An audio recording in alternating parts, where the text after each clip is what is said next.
In this sea of supercars, only one revs star power. Not these Porsches or Ferraris, not this million-dollar McLaren Senna. Nope, this is the star car.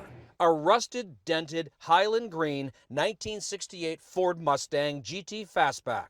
It's worth a fortune. This is the holy grail of muscle cars. It's the holy grail of Mustangs. Dana Meekum owns the world's leading auction house for collector cars. This will pretty much be the first American muscle car to sell as art. It's going to sell as pop culture. Here's why. The movie Bullitt and this 10-minute thrill ride on the streets and hills of San Francisco. It reinvented chase scenes for Hollywood. Man and Mustang, Steve McQueen and his classic pony car, the epitome of old school cool.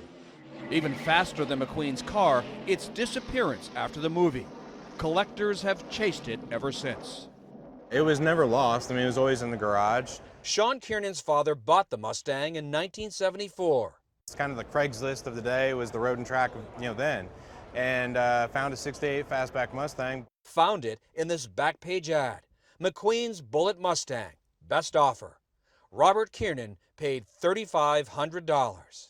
He's the only one that showed up, paid for it, took off, and ended up in the driveway. Robbie Kiernan is Sean's mother. She drove the car to her job every day as a third-grade teacher in New Jersey. Back and forth to school, yeah. It was just, loud. I'd have to drive through the center of Madison, and they all knew the car. Here she comes. I mean, you were driving a multi-million-dollar car. It was, to me, a used car. In 1977, McQueen tracked down the Kiernans.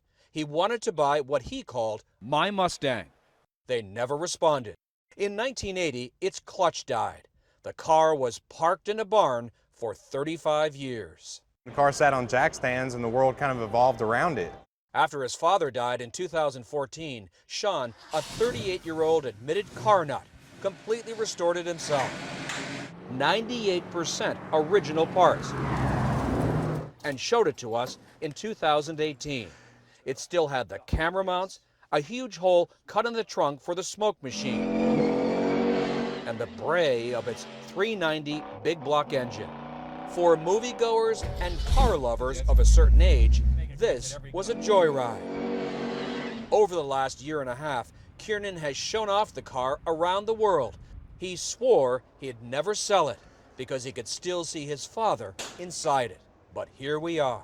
Building and unveiling the car has been extremely therapeutic. The car has become bigger than my life. And yeah, I want to go home, and I think the car deserves another good home. Will you miss it?